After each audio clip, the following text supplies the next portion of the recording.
サーロー節子さんがホテルのバルコニーに姿を見せました。大きな歓声が上がっています。被爆者サーロー節子さん。2017年、被爆者として初めてノーベル平和賞授賞式の壇上へ上がりました。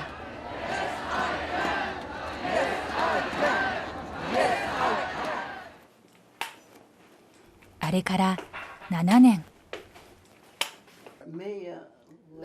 世界中で生涯をかけて核兵器廃絶を訴えてきたサーローさん。被爆79年、カナダで暮らす92歳の今を追いました。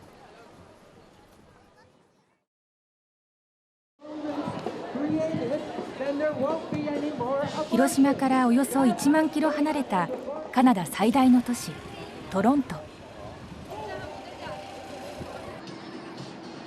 路面電車が走り、地元野球チームの試合には熱狂的なファンが集まります。どこか広島との共通点もあるこの町にサーローさんは暮らしています。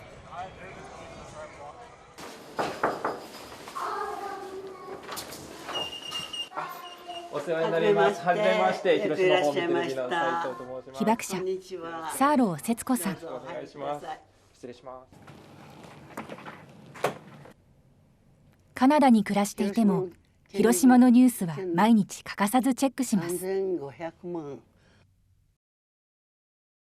皆さんの前でお話しするときに広島のことが伝えられなきゃ、だからできるだけ情報は集めたいですね。13年前に夫が亡くなってからは市内のマンションに一人暮らし。週に一度、次男のアンドリューさんが訪ねてきてくれます。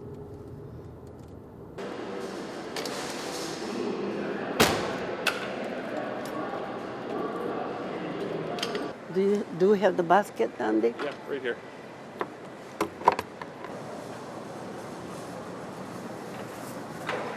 How about this one? Yeah. I think I see some pear over there, Andy. Yeah, okay. 今年で92歳のサーローさんですが、今もほとんどが自炊。元気の秘訣は食べることだと言います。何でも好き。何でも好き。何でも好き。美味しいものは何でも好き。中華料理とか、それからコリアンのね、焼肉だとかね。辛いものとか。ギリシャだと辛いものが大好き。下の方に沈んでるかもしれない。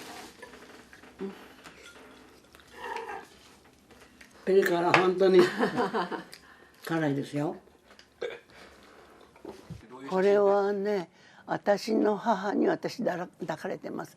で、1932年、広島市南区に生まれたサーローさん。7人兄弟の末っ子として育ちました。ままごとだとかお人形だとかよりもまだ読むのが好きで、新聞や雑誌いつも大人に質問してたんですよ。これ一体どういう意味なのってね。だから女学院の入学試験の時もそういう時事問題の質疑応答があった時に先生たちをびっくりさせたらしい。ルーズベルトが言ったとかね、チャーチルの態度がこうだったとかってことを論じたんですってね。本当小学校6年を終えたばかりの女の子がよ、そういうことを喋ったんですって。13歳の時、爆心地から 1.8 キロの場所で被爆。家族や多くの友人の死を目の当たりにしました。何もなくなった。本当に不合理な生活を強いられたけれども、それに対して絶えずなぜなぜなぜっていう質問だらけの生活でしたね。日本の大学を卒業しアメリカに留学。23歳の時、カナダ人のジム・サーローさんとの結婚を機にカナダに移り住みます。それから半世紀以上、世界中で自身の被爆体験を語り続け、核兵器廃絶を訴えてきました。サーローさんが世界を回るとき、いつも持っていくものがあります。伊代さん、太田さん、大久保さん、真面目なよくできる人でしたね。朝軍のあなたたちが住んでらっしゃる近くに住んでたわ。岸本さん、広島駅の向こう側反対側東に住んでましたね。小山さん、八丁堀のあたりに住んでた。思い出すだけでも胸が締め付けられるような思いです。原爆で犠牲になった同級生ら351人の名前が書かれた横断幕です。目の前で亡くなっていった同級生への責任がサーローさんを突き動かしていました。私だっても投げ出したいことをたびたびありましたもん。あります、今でも。でもこうした人たちの思い出、イメージ、そういうものが私に付き添ってこの長年生きてきたじゃないですか。その尊い命っていうものを私は大切にしてきたと思うんです。そういう心情的なものがあるからこそ私は責任があるっていうその責任感を全うできるわけですよね。実はサーローさんの暮らすカナダと原爆には深い関係があります。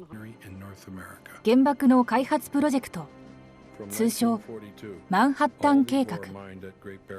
アメリカが先導したこの計画にカナダも加わっていました。そしてカナダで生産されたウランは原爆の原料として使われていたのです。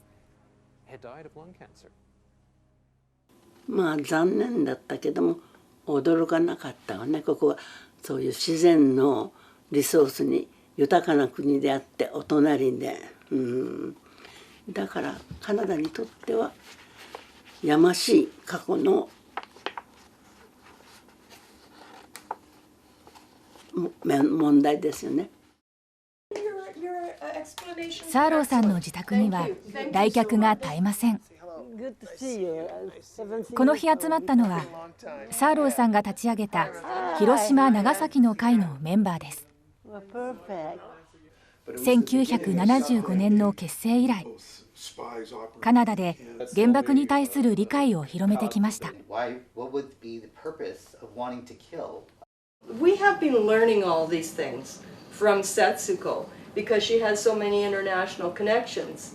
Setsuko, you are introducing us to all these people, displaying all the artwork and photographs from the actual bombing of Hiroshima, and then historical photos through the years, and evidence of Canada's involvement and Canada's part, the role that Canada played in the production of the bomb.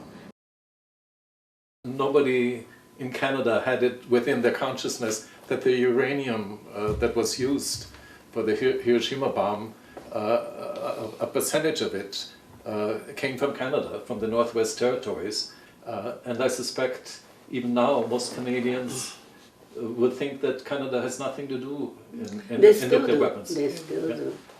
Most people still don't know. どんな歴史でも自分の国の歴史は知らないといけない。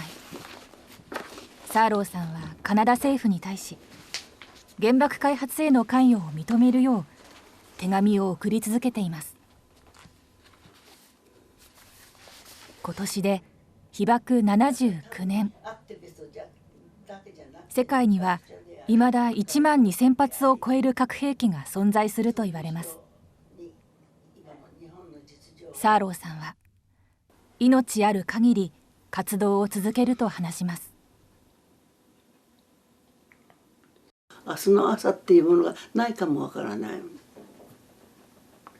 そういう危険な状態にいるっていうことがここで分かってながらそれを避けようとする人間の方が非常に危険だ。